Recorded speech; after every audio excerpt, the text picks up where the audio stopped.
Hello. Next question equivalent unit question number 3. First आणि second question video बघून आणि PDF बघून तुम्ही वहीत सोडवलेला असेल. तर त्याप्रमाणेच आपल्याला इथे स्टेटमेंट टाकायचे. तर हा प्रॅक्टिस क्वेश्चन आहे.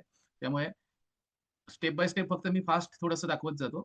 मुख्य भाग तुमच्या प्रॅक्टिसचा आहे. याची सुद्धा पीडीएफ तुम्हाला अवेलेबल आहे. त्यामुळे त्याप्रमाणे सगळी स्टेटमेंट आखून व्हॅल्यूज पोस्ट करत गेलात, की स्टेप बाय स्टेप तुमचा एक 10 ते 15 मिनिटांमध्ये क्वेश्चन सॉल्व्ह करून होईल. ओके. इन्फॉर्मेशन ॲज युजुअल नेहमीची काय काय आहे ती बघूया. ओपनिंग इन्व्हेंटरी याची व्हॅल्यू आहे 20,000 ओपनिंगचा. नेक्स्ट मटेरियलची कॉस्ट आहे 60,000, लेबर 90,000 आणि ओव्हरहेड्स 45,000. ही मॉनिटरी इन्फॉर्मेशन आहे, म्हणजे अमाउंट. आणि क्वांटिटेटिव्ह इन्फॉर्मेशन याच्या पुढे आहे. क्वांटिटेटिव्ह मध्ये ओपनिंग स्टॉकची क्वांटिटी 3,000 दिली आहे, युनिट्स इंट्रोड्यूस 12,000 आणि आउटपुटशी रिलेटेड ह्या 3 व्हॅल्यूज आहेत. आता सगळ्यात पहिलं आपण इनपुट आणि आउटपुट ह्याच्यामध्ये टॅली करून बघतो. इनपुट आणि आउटपुट जे टॅली करतो त्याच्यासाठी स्टेटमेंट जे पहिलंच आहे, स्टेटमेंट ऑफ इक्विव्हॅलंट युनिट. ह्याच्यामध्ये आपल्याला व्हॅल्यूज सगळ्या टॅली करून बघायच्या आणि त्याप्रमाणे मिसिंग एखादी व्हॅल्यू असेल तर ती बघायची कोणती आहे ती. आता इथे बघा, इक्विव्हॅलंट युनिट्समध्ये इनपुट आहे ओपनिंग स्टॉक.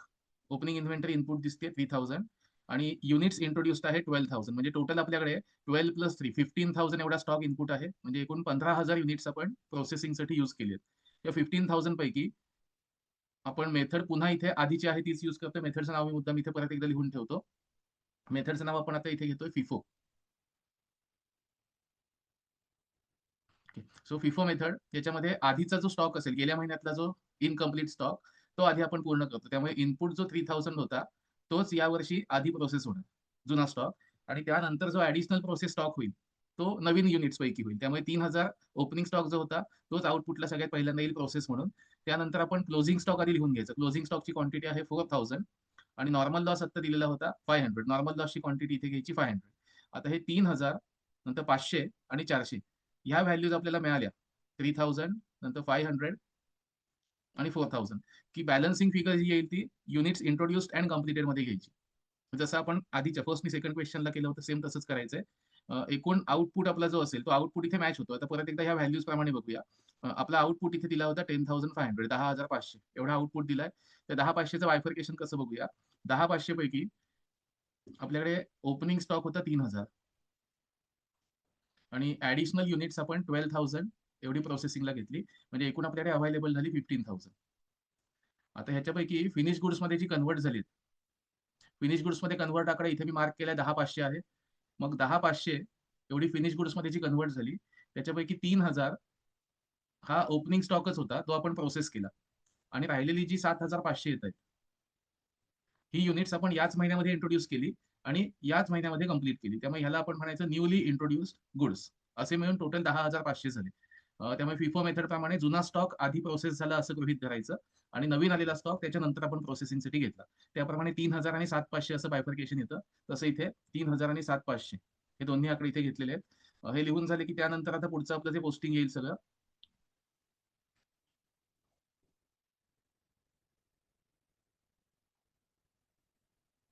ओके, पुढचं पोस्टिंग ह्याच्यानंतरचं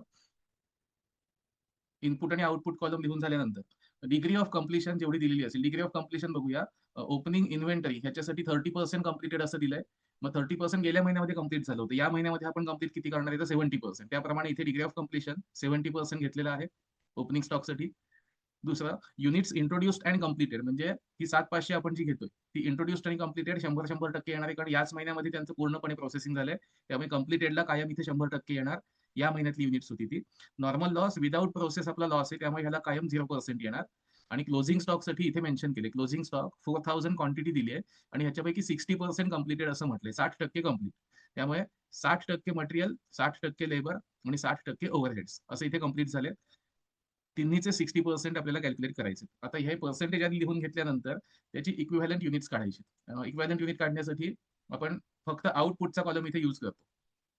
इक्विव्हॅलंट युनिटसाठी आउटपुटचा कॉलम इथे होता 3,000, त्याचे 70% घेतले, आपली व्हॅल्यू आली 2,100. तसंच 3,000 याचे लेबरचे सुद्धा 70% घेतले, व्हॅल्यू आली 200. आणि तसंच पुढचं 3,000 ओव्हरहेडचे 70% घेतले, व्हॅल्यू मिळाली 200. हे पर्सेंटेज आता सुद्धा बेसिक क्वेश्चन आहे म्हणून मी सगळ्या ठिकाणी 70%च ठेवलंय. पुढच्या काही प्रश्नांमध्ये हे पर्सेंटेज व्हॅरी होईल. 70% नंतर 50%, 80% असं बदलेल. जसं काही प्रश्नात दिलेलं असेल तसं इथे पर्सेंटेज घ्यायचं. ओपनिंग स्टॉकचं कंप्लीशन. इथे आता तीनही ठिकाणी 70% होतं म्हणून आपण सगळ्या ठिकाणी सेम 70% घेऊन त्याचं कॅल्क्युलेशन केलंय. ओके. 70% ओपनिंग नंतर युनिट्स इंट्रोड्युस्ड आणि कंप्लीटेड 7,500 होती आणि ही 100% कंप्लीट आहे. म्हणजे सगळ्या ठिकाणी 7,500 7,500 येतील. आणि क्लोजिंग स्टॉक 4,000 आउटपुट होता आणि त्याचं इथे कम्प्लिशन दिलेलं होतं 60%. त्यामुळे 60% तीनही ठिकाणी इंटू करायला घ्यायचे. आता तिन्ही ठिकाणी 60% इंटू केल्यानंतर 4,000 चे 60% म्हणजे 2,400 आले. तसेच परत 4,000 चे 60% लेबर हे पण 2,400 आले आणि नंतर ओव्हरहेड्स 4,000 चे 60% इथे पण 2,400 आले. हे सुद्धा मी म्हटलं की पर्सेंटेज कॉन्स्टंट ठेवलंय. त्यामुळे तीनही ठिकाणी तुम्हाला 2,400 2,400 असे आलेले दिसतील. पुढच्या काही प्रश्नांमध्ये हे पर्सेंटेज व्हॅरी होऊन आपण त्याची प्रॅक्टिस घेणार. आता फक्त टेबल पाठ होण्यासाठी मी कॉन्स्टंट पर्सेंटेज घेतलं होतं ओपनिंगला सुद्धा आणि क्लोजिंगला सुद्धा. सो इथे पहिलं टेबल आपलं कंप्लीट झालं, स्टेटमेंट ऑफ इक्विव्हॅलंट युनिट्स. आता या सगळ्यापैकी आधी आपल्याला ही इक्विव्हॅलंट युनिट जी आहेत 12,000 ही एका स्टेटमेंटला यूज करायची असतात आणि त्याच्या पुढच्या एका स्टेटमेंटला हॉरिझॉन्टली ह्याचे जे आकडे येत आहेत इक्विव्हॅलंट युनिट्सचे ते आकडे एका स्टेटमेंटला यूज करायचे असतात. त्यामुळे हे पहिलं स्टेटमेंट आणि इम्पॉर्टंट आहे. हे पुढच्या दोनही स्टेटमेंटसाठी फाउंडेशन सारखं म्हणजे ह्यातले आकडे आपल्याला पुढे यूज करावे लागतात. स्टेटमेंट ऑफ इक्विव्हॅलंट युनिट नंतर नेक्स्ट आहे statement of cost per EU. Cost per EU मध्ये या महिन्यामध्ये केलेला जो खर्च असेल मटेरियल, लेबर आणि ओव्हरहेड्स हा या महिन्यामधला खर्च आपल्याला सीपीयू फॉर्म मध्ये कन्वर्ट करायचं आहे. एवढ्या खर्चामध्ये किती युनिट्स तयार केली त्याप्रमाणे इथे कन्व्हर्जन करायचं. कॅल्क्युलेशन बघा, कॉस्ट 60, 90 आणि 45. आता ही अशीच्या अशी व्हॅल्यू तुम्हाला क्वेश्चन मध्ये दिसेल.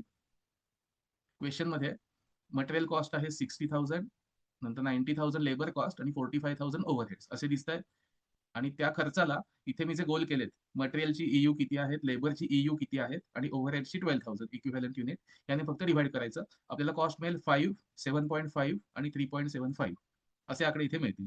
So statement of cost per EU याच्यासाठी आपल्याला केलेला खर्च आणि पहिल्या स्टेटमेंट मधली किती युनिट्स तयार झाली हे एवढेच आकडे फक्त यूज करायचे असतात. त्यामुळे सेकंड स्टेटमेंट झालं किती खर्च झालाय आणि त्याच्या एका युनिटसाठी झालेला खर्च किती. आता त्याच्या पुढचं स्टेटमेंट, स्टेटमेंट ऑफ इव्हॅल्युएशन. तर स्टेटमेंट ऑफ इव्हॅल्युएशन मध्ये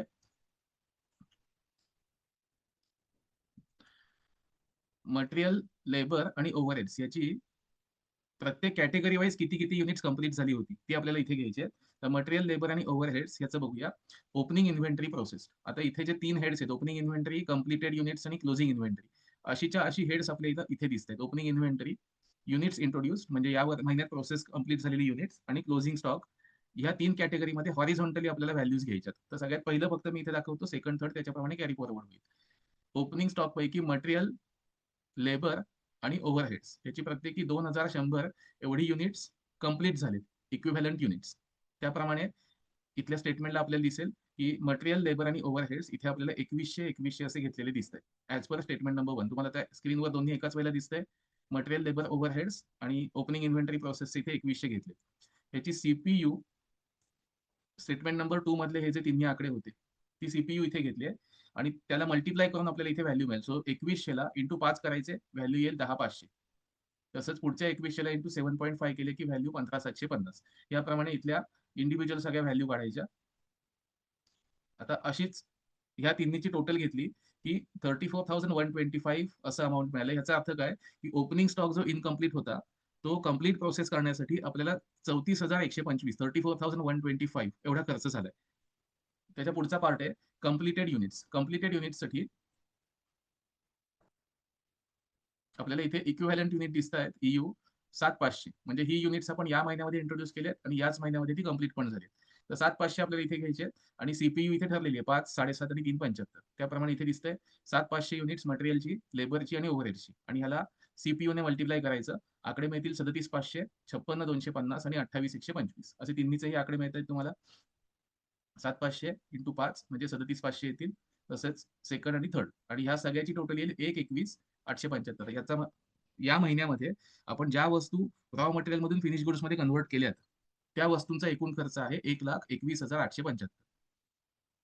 आणि शेवटचा पार्ट क्लोजिंग इन्व्हेंटरीचे दिसतंय. क्लोजिंग इन्व्हेंटरी इनकम्प्लीट आहे, त्याच्यावर आपण केलेला एकूण खर्च किती, तर इथे 2,400 असा आकडा दिसतोय आपल्याला. म्हणजे क्लोजिंग स्टॉक जेवढा आपला प्रोसेस झालाय त्याची इक्विव्हॅलंट युनिट्स किंवा EU स्टेटमेंट नंबर 1 प्रमाणे बघू स्टेटमेंट नंबर 1 प्रमाणे इक्विव्हॅलंट युनिट क्लोजिंग स्टॉकसाठी आहे 2,400, पुन्हा एकदा 2,400 आणि इथे 2,400. ही तिन्ही सुद्धा इक्विव्हॅलंट युनिट्स आपल्याला इथे यूज करायचे आणि सीपीयू ठरल्याप्रमाणे सीपीयू आपली काही चेंज होत नाहीये. 5, 7.5 आणि 3.75 ह्याला मल्टिप्लाय केलं की 12, 18 आणि 9 मिळत आहेत आणि ह्याची फायनल टोटल इथे 39,000. म्हणजे या महिन्यामध्ये इनकम्प्लीट गुड्स आपण जी मॅन्युफॅक्चर केलीत म्हणजे WIP वर्क इन प्रोसेस त्याच्यावर केलेला एकूण खर्च 39,000 आहे. म्हणजे क्लोजिंग स्टॉकची व्हॅल्यू आपली झाली 39,000 ऍट 60% कम्प्लिशन लेवल. इथे 3 व्हॅल्यू आपण काढल्या. ओपनिंग स्टॉक, कम्प्लिशनचा खर्च, कंप्लीट युनिट जी झाली तो फिनिश गुड्स मध्ये कन्व्हर्जनचा खर्च आणि क्लोजिंग इन्व्हेंटरी ह्याचा सेमी फिनिश गुड्स पर्यंत आता क्लोजिंगच्या तारखेला जो WIP आहे याचा खर्च 39. असे आपल्याला 3 खर्च मिळाले. आता सेकंड लास्ट स्टेप आपली, या महिन्यामध्ये आपण 10,500 एवढी गुड्स एकूण पुढच्या प्रोसेसमध्ये ट्रान्सफर केली. प्रश्नात तुम्हाला सुरुवातीलाच दिले 10,500 युनिट. त्याच्यावर झालेला एकूण खर्च किती? तर ओपनिंग स्टॉक याच्यावर झालेला एकूण खर्च 20,000. त्यानंतर 34,125 स्टेटमेंट नंबर 3 प्रमाणे इथे ओपनिंग स्टॉकवर केलेला खर्च आणि 1,21,875 हा एकूण खर्च आपण केलेला होता ओपनिंग स्टॉक पासून कन्व्हर्जन पर्यंत, शेवटपर्यंत. तर हे सगळे खर्च मिळून आपला एकूण 1,76,000 एवढा या महिन्यातला खर्च होतो. तो 3 स्टेपमध्ये घेतला आपण. ओपनिंग स्टॉकची व्हॅल्यू होती 20,000. नंतर ओपनिंग स्टॉक फिनिश गुड्स मध्ये कन्व्हर्ट होण्यासाठी 34,125 खर्च केला होता आणि 1,21,875 हा खर्च या महिन्यात फिनिश गुड्स कन्व्हर्जनसाठी जो केला. अशा तिन्हीची टोटल 176 आली आणि या सगळ्यामध्ये एकूण आपण 10,500 एवढी युनिट्स नेक्स्ट प्रोसेसमध्ये ट्रान्सफर केली.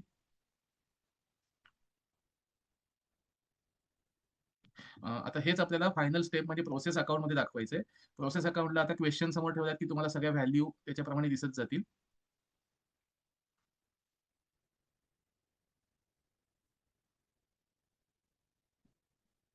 हाईड करून ठेवतो म्हणजे आपल्याला एकाच ठिकाणी सगळं क्वेश्चन मधलं आणि सोल्युशन मधलं सगळं एकाच ठिकाणी दिसेल.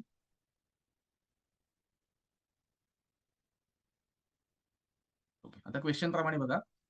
प्रोसेस अकाउंटला सगळ्यात आधी आपला खर्च होता ओपनिंग स्टॉकचा 20,000 व्हॅल्यू, मटेरियल कॉस्ट, लेबर आणि ओव्हरहेड्स असे आकडे इथे 20, 60, 90 आणि 45 असे घेतले होते.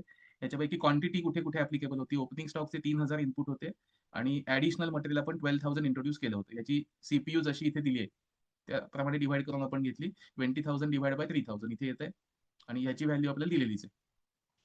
60,000 डिवाइड बाय 12,000 म्हणजे इथे 5. हे दोन्ही आकडे आपण आता डिवाइड करून काढलेत. डेबिट साईड झाली कंप्लीट. आता ह्याच्यातून या महिन्यामध्ये आपला लॉस झालाय 500 युनिट्स आणि त्याची स्क्रॅप व्हॅल्यू काहीच नाही. पुढच्या एखाद्या प्रश्नामध्ये स्क्रॅप व्हॅल्यू येईल. आता नो स्क्रॅप व्हॅल्यू असं इथे मेन्शन केलंय, त्यामुळे स्क्रॅप व्हॅल्यू आता इथे काहीच नाहीये. क्लोजिंग स्टॉक 4,000 क्वांटिटी असं इथे मेन्शन केलं होतं. सो इथे क्लोजिंग स्टॉक आपण 4,000 घेतला. त्याची व्हॅल्यू 39,000 ही तुम्हाला आता याच्या आधीचं जे आपण स्टेटमेंट घेतलं होतं त्याच्यात दिसेल. क्लोजिंग स्टॉकची व्हॅल्यू आपण तिथे काढली होती 39,000. ते आता मी हाईड केलंय, पण नंतर तुम्हाला पीडीएफ मध्ये पूर्णपणे त्याची व्हॅल्यू किती आली आहे त्याचं कॅल्क्युलेशन सापडेल. 4,000 आणि 39,000 याच्याप्रमाणे इथे रेट आपला आला 9.75. ओके. नंतर प्रोसेस 2 ला ट्रान्सफर. आता हे 15,000 टोटल मधून बॅलन्सिंग फिगर काढली. 15,000 मधून 4 आणि 500 वजा केले. इथे 10,500 येत आहेत आणि 10,500 ची इथे आपण जी व्हॅल्यू घेतली 176 म्हणजे ज्या वस्तू आपण गेल्या महिन्यातून या महिन्यापर्यंत आणल्या आणि कंप्लीट केल्या प्लस या महिन्यामध्ये ऍडिशनल कंप्लीट अशी व्हॅल्यू आली 176. 176 ला 10,500 ने डिवाइड केलं की 16.76 ही त्याची सीपीयू येते. आता हे डिवाइड करून काढल्यानंतर आपलं प्रोसेस अकाउंट टॅली होतंय. जसं पहिल्या आणि दुसऱ्या प्रश्नामध्ये होतं. आता आपण फक्त व्हॅल्यूज बदलून स्टेप बाय स्टेप सगळं सेम केलंय. प्रॅक्टिसचा पार्ट म्हणून हा प्रश्न सॉल्व्ह करा. थँक्यू.